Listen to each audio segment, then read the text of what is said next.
Attitude! We are going to energise the country. We need to wake up and smell the coffee. The independence case is a powerful one. Another future's possible, but we've got to fight for it. Order! Hello and welcome to the Debated podcast. As always, I'm your host, Will. And in this episode, I'm delighted to be once again joined by Clarke, the author of The Dark Knight and The Puppet Master, and of a new paper published by Progressive Britain, Thinking in Straight Lines. The country's more progressive, so why is the left losing? Welcome back to the podcast, Chris. Thanks a lot for having me back, Will. It's great to have you back.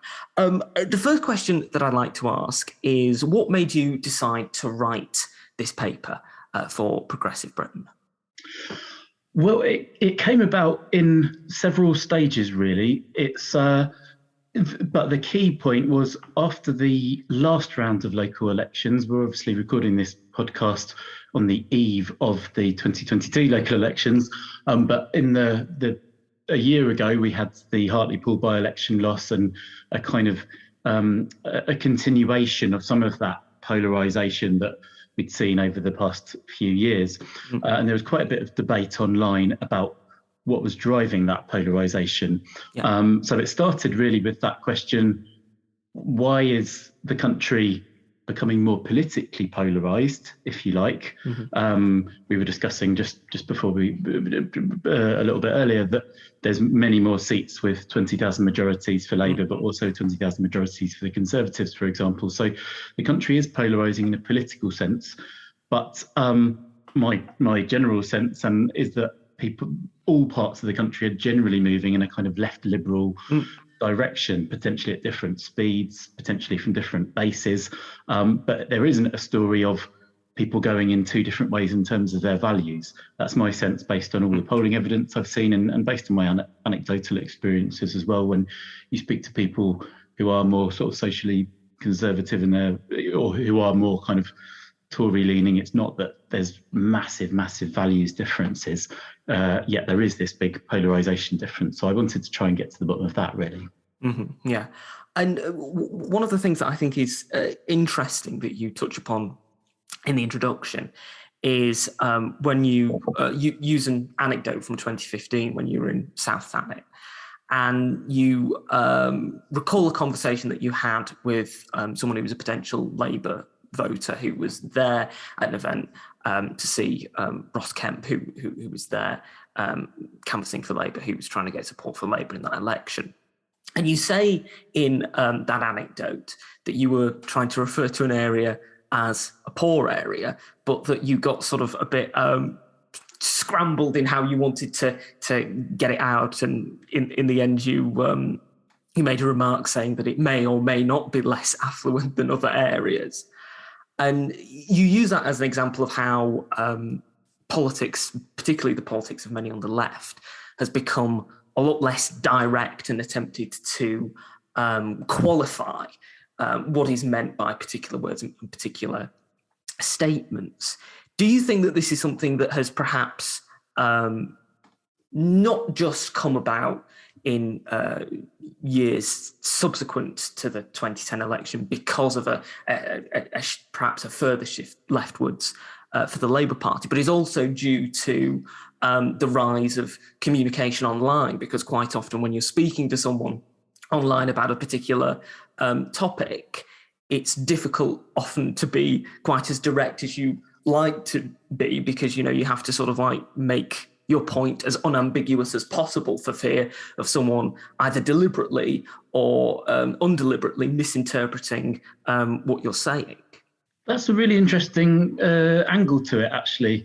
Will, the anecdote you described was one in South Thanet where I was working as the comms officer, but I just remembered this conversation where I, rather than referring to the area being poorer, ended up sort of caveating and then caveating a second time until what I said didn't really make any sense. And it really came from, and I partly put that anecdote in at the start of this essay because I wanted to, to be clear that I'm not saying I've got some master. I'm not great at this either myself.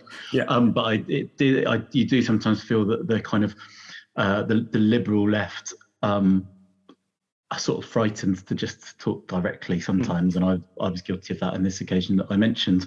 Whether that's down to online, the online debates is a different question, and I'm not completely sure how big a role online plays. I do think online amplifies the fear that, and generally actually not just online, not just social media, but the 24-hour news context amplifies the fear that maybe progressive people have of not wanting to say something where they put their foot in it by being too direct.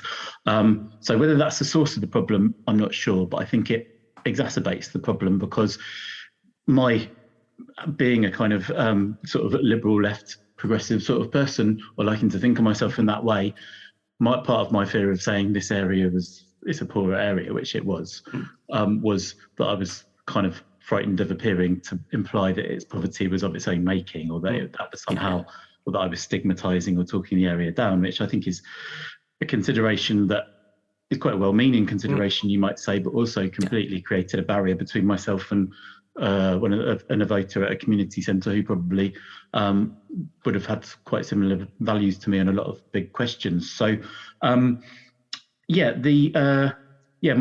answer to that would be online, and the wider fear of being caught out that social media creates probably makes people who are what I call more systemic thinkers, more society's fault type thinkers, pussyfoot around subjects a little bit more than they otherwise might. But I don't think it's necessarily the root cause of the problem. Yeah.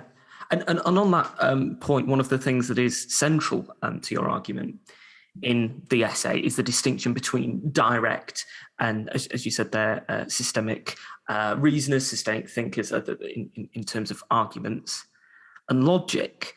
Could you just explain what you mean by this sort of distinction? Because I think it's a very interesting one that you use in the essay, but people might not necessarily understand without a sort of like a full explanation what you mean between the difference between direct and systemic reasoners and arguers. Yeah, it's a concept described by the American political psychologist and linguist George Lakoff, who's written quite interestingly about why people tend to come down on one side of the political divide or the other, why people end up being conservatives or liberals, to use the American terminology. And I kind of borrowed this, he writes about lots of other stuff. This is quite a small part of his argument, but his argument is that certainly in the modern post-culture war United States, the Republicans speak very much to direct reasoning, which is linguistically kind of A plus B equals C. Yeah. You do X, it has Y outcome, the result is Z. You can see the series of causes, and they're kind of linear. Hence the title of my essay was Thinking in Straight Lines. So he describes that as one way of reasoning, and systemic thinking as another way of reasoning, which is which is much more used by the Democrat Party in the US, and which tends to say that things are the results of the broader social and societal context from which they emerge. The example he uses is the environment, which to a direct reasoner is quite, it's not at all intuitive or obvious thing why driving your car would cause ice caps to melt on the other side of the road. Yeah. And he uses the example of Republican senators bringing snowballs into the, or congressmen, sorry, bringing snowballs out in front of media cameras and saying, it's snowing, how can we have global warming? That doesn't make sense. Yeah. And that may be laughable in some sense to a systemic reasoner, but it's also quite intuitive. To believe in climate change, you need to accept a whole set of systemic, wider sequences and factors, and a whole set of tendencies rather than dealing in absolutes. That, there's a tendency that for a range of systemic factors, somebody growing up in deprivation will be more likely to be drawn into into crime, for example, and therefore you adopt more of a tough on the causes of crime approach than a tough on crime approach. But that's not necessarily. There's lots of exceptions to that rule. It's not. It doesn't deal in absolutes, and it's much harder to understand in a certain respect. So my kind of argument is that the realignment happening in British politics is increasingly between these sorts of quite direct A plus B equals C direct types of reasoning and much more systemic, structural, societal analyses put forward by the progressive left. And often there's quite deep non sequiturs happening. A lot of culture war debates, I think, take place on the basis of non sequiturs between those two understandings of things. And I tend to my argument in thinking in straight lines is that difference is bigger difference than we perhaps appreciate, and that the actual values differences when it comes to the environment or when it comes to equalities or a whole range of issues aren't as pronounced as we might think, but it's more that kind of causation difference that is a big and understated factor. And in the essay, you argue that one of the people who is best at using direct reasoning is Boris Johnson in terms of some of the language that he uses and some of the metaphors and things like that. Do you think that the way that he uses language in some ways perhaps mirrors a kind of like simplicity in language that Margaret Thatcher had? Because I remember years and years ago, this is going back about, I think, 10 years or so, when Johnson was being interviewed by Jeremy Paxman, he used an example of the kind of language that Margaret Thatcher used, that it was very sort of simple, direct language to get her point across. And he held that up as an example that he felt that other politicians should follow in terms of conveying points. Do you think that that's the kind of the key to him being able to resonate with people in following that same sort of technique that Margaret Thatcher had in terms of making her point very, very clear, like the ladies not for turning being perhaps one of the most famous examples of her use of language in that sense? That's a really interesting point. I should be clear, when I use direct language, I'm not simply direct logic. I'm not simply talking about kind of short sentences necessarily, but about the wider kind of sequences and causes of effect that might happen. So you can get, I think, short sentences, a slogan like defund the police used by the contemporary activist left, which is, 3 words, very simple on the face of it, might sound quite direct, but actually isn't necessarily intuitive to direct reasoner, because it relies on a whole set of systemic assumptions about the role of the police and whether tough policing is actually the way to deal with crime, or whether the wider societal problems are the thing that you need to deal with. On the question of Boris Johnson, absolutely, I think he is an extremely good at speaking to direct reasoners, and at doing so in a way that, in a certain respect, delivers real agency, and which demystifies, or which appears to demystify, quite complicated issues. So his use of metaphors, which we sometimes scoff at on the left, but when he talks about bunging Brexit in the microwave or things like that, he implies that something that was actually very complicated and systemic, i.e. removing a trading bloc of 27 countries, is as simple as making a 4-minute ready meal for yourself.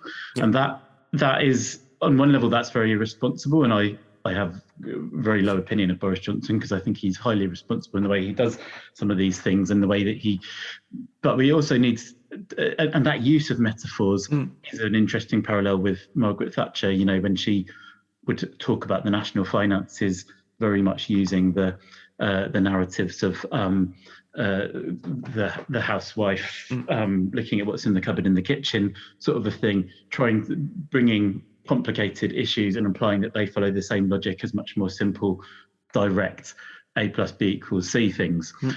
So I think that parallel is definitely there with Boris Johnson, and I think he's able to appeal to a raft of voters who do not consider themselves, are not drawn to the racism of Nigel Farage necessarily, aren't conventional Tories often in terms of what they support, and are not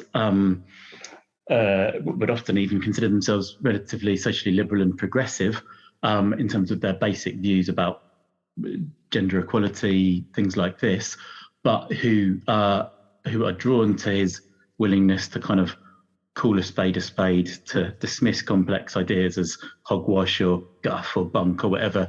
And even though he's using public school language to dismiss those terms, he's essentially saying, you don't need to worry. The world isn't as complicated and frightening as all that. Not every question is as complicated as the left likes to make out. Sometimes it really does what it says on the tin.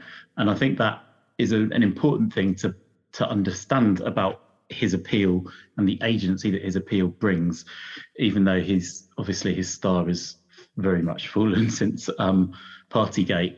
I think it's worth us taking some pause to think about why he's been so successful for a prolonged period at picking up those former Labour heartland voters. And I think his use of direct reasoning is a really big part of that. One of the things that is also really interesting to pick up from the essay is the contrast, as you say, that Britain is becoming a more progressive country generally over time. And we're seeing that in the way that the Conservative Party react to progress. You use the example of David Cameron using language that's much more socially liberal than his predecessors, and Boris Johnson being in terms of economic policies to the left of some other previous Conservative leaders.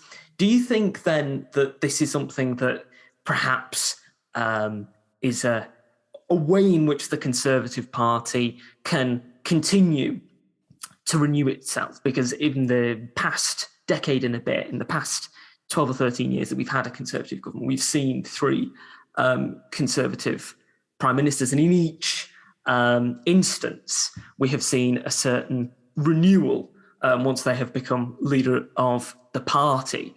Cameron obviously talking about things in a much more socially progressive or socially liberal way than Theresa May, talking about the just about managing, and then Boris Johnson, saying that, there isn't going to be any austerity and we have to invest more, we have to level up. Do you think that that's a core part of the way that the Conservatives are able to continue to appeal to certain voters, is that every so often, every couple of years, they almost have like a year zero moment where the party, at least aesthetically speaking, and in terms of rhetoric, changes to make itself distinct from the previous Conservative Party of a few years before? This absolutely. And I think you're seeing that now with some of their behaviour. I hope that these strategies won't be successful, by the way, obviously, but think things like the war on woke, the using the essential tactic that they've concluded works quite well in a country which is at every part of society becoming steadily more socially liberal, is to pick wedge issues that divide the very liberal voters who are concentrated in cities and tend to be graduates from the quite liberal voters in the rest of the country. And the war on woke is a classic example of that, because it's picking up on things that the former would be comfortable with and the latter wouldn't.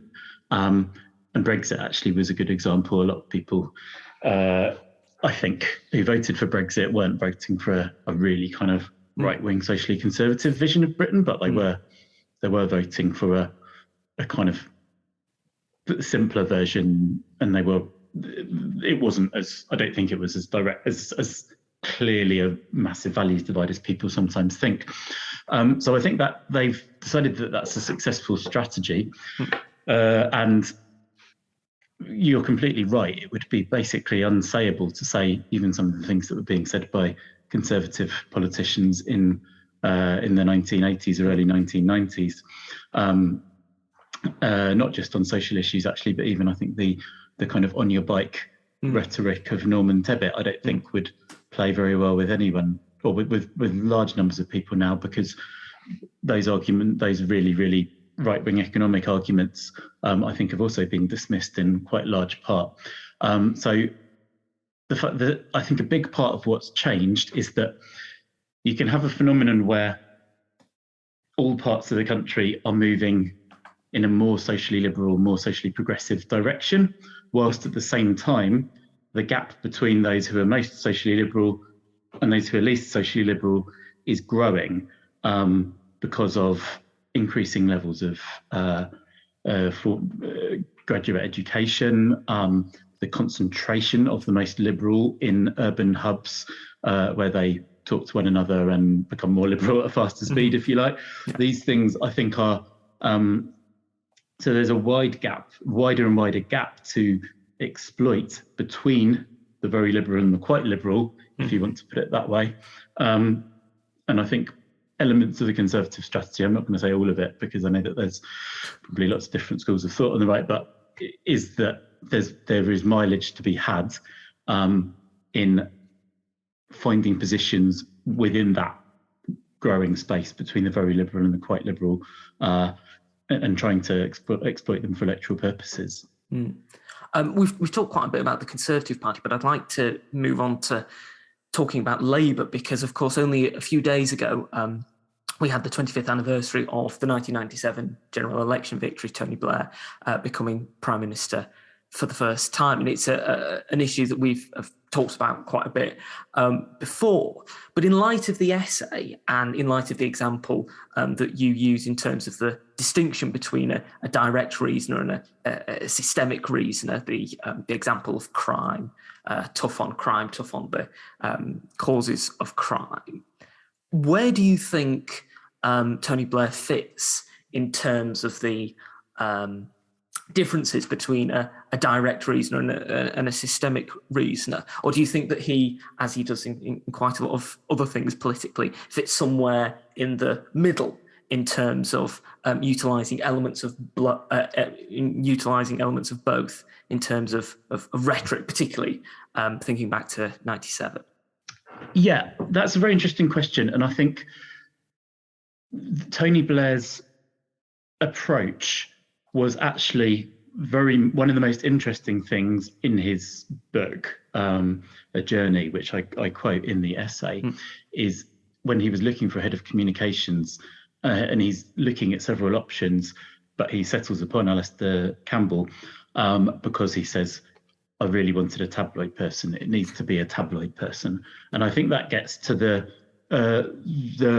sometimes misunderstood element of Tony Blair's appeal, certainly at that point, which was that he was actually pretty good at this direct reasoning, quite comfortable with saying stuff that was very much from that kind of A plus B equals C logic, and saw his role as to reconnect Labour with deprived and working class seats who didn't feel able to vote for the party during the 1980s.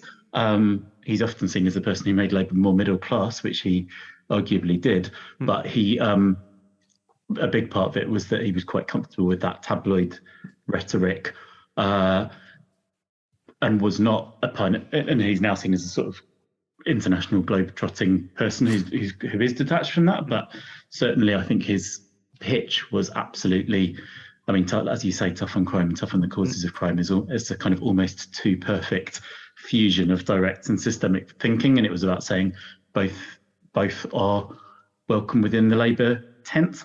So yeah, I think he, certainly in the 90s and 2000s, would have considered himself to be reconnecting Labour with that desire to not overthink things, to not always be looking for root causes, to say sometimes it really is as simple as this. Certainly a lot of the positions he took on national security, nuclear deterrent, things like this, very much aligned with direct reasoning, if you like. In terms of looking to the future, you mentioned that COVID should be seen by Keir Starmer and the Labour Party as equivalent to the aftermath of the Second World War, in terms of a moment when it's clear that things have continually failed with elements of the British state and elements of the British system, and things need to be reformed and need to be changed.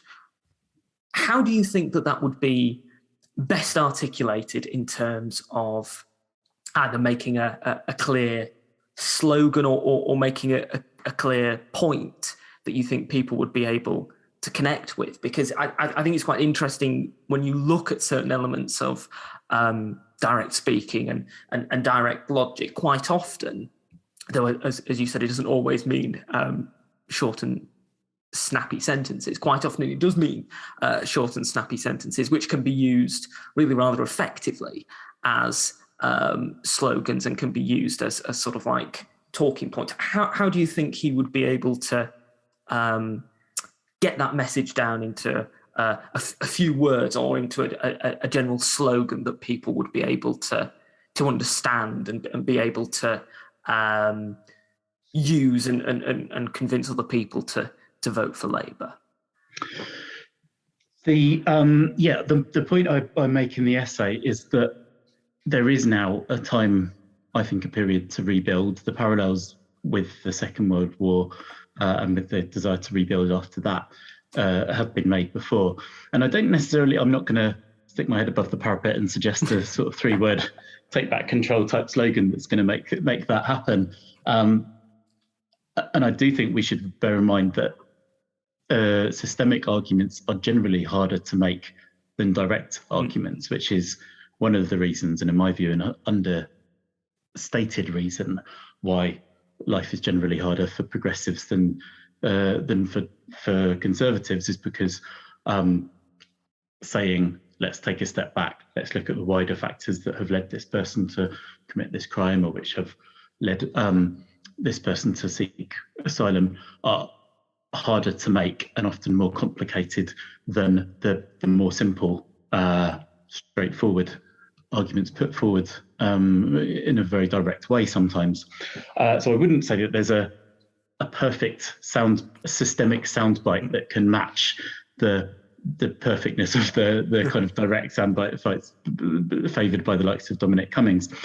But I do think that there's 3 strategies. The first, which I think Keir Starmer's very much been doing, is to be really confident with using direct language, with talking in or with focusing on issues like crime, where they're really simple bread and butter issues, and where people need to regain confidence that Labour is basically able to call a spade when it matters, is able to say, we're going to prioritise national security on this thing. We're going to deal with this issue that we see in front of us before we start to think about the wider systemic problems that have caused it.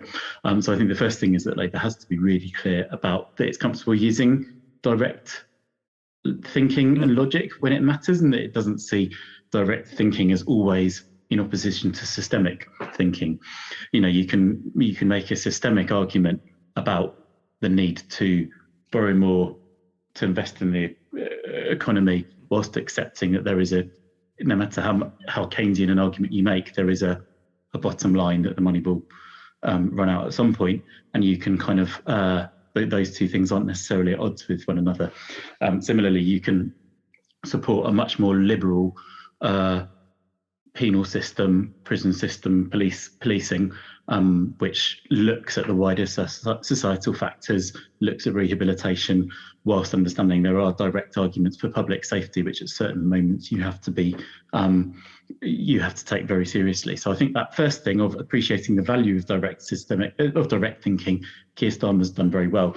I think the second thing that progressives need to do is to distance themselves from a small subset of progressive groups and organisations who make systemic and structural arguments more complicated rather than less, by saying everything's linked, the system's designed to exploit. these problems are baked into our system. Social justice is climate justice. Lots of these kind of things which make things more complicated rather than less. I think progressives need to see it as their role to demystify systemic thinking and say, okay, well, why is it that deprivation leads to crime? Here's the reason why there is a set of tendencies, and here's how we're going to join those dots. And I think the third thing is Labour, once it's taken those first two steps, wins the space to make the argument for big systemic and structural reforms of the kind that happened in 1945. The production, the creation of new institutions, tangible changes to the kind of the state, which create a new safety net that people can rely on, a new opportunity that people can take advantage of, and which really explain why we're doing those things. So those are the 3 points I think really acknowledge the value of direct reasoning, dismiss the more confusing elements of progressive systemic thinking, and then make radical arguments about how you fix the system. Absolutely. Well, thank you once again for coming on the podcast, Chris. I have, however, one final question, which is not entirely related to the essay. But obviously, recently we've had Easter and Easter bank holidays and people eating Easter eggs. There might even still be some people who are still eating their Easter eggs now. But my final question to you is this. If you had to receive an Easter egg that was representative of or fashioned after any political figure, alive or dead, who would you pick to receive an Easter egg of? So an Easter egg sculpted in the physical image of a politician. Do you know what? I'm going to play it unbelievably safe and go for a Clement Attlee shaped Easter egg, which would be I would unwrap with joy as it arrived on Easter Sunday. I think that's a great response, Chris, and I think many people would equally be happy to receive a Clement Attlee Easter egg. Thank you once again for coming on the podcast. If people want to read the essay, where should they go to read it? It's there's 3 ways you can read it actually. So it's on the Progressive Britain website under a page called Thinking in Straight Lines, so you can read it as a report format there. It's on a Medium blog, so you can read it as a long read there just by googling Medium Thinking in Straight Lines, and it's also an Amazon ebook which you can buy for £1 if you'd like to read it on a Kindle e-reader. Excellent. Thank you once again for coming on the podcast. Pleasure. Thank you for listening to this episode of the podcast. If you've enjoyed it, you can subscribe to us on iTunes, Spotify, Podbean, and Amazon Music. You can also follow us on Twitter, @DebatedPodcast, like us on Facebook, Debated Podcast, and if you'd like to get in touch with us, whether about appearing on an episode of the podcast or commenting on an episode that you've listened to, you can do so at thedebatedpodcast@gmail.com. Thank you for listening. I hope you listen to the next one.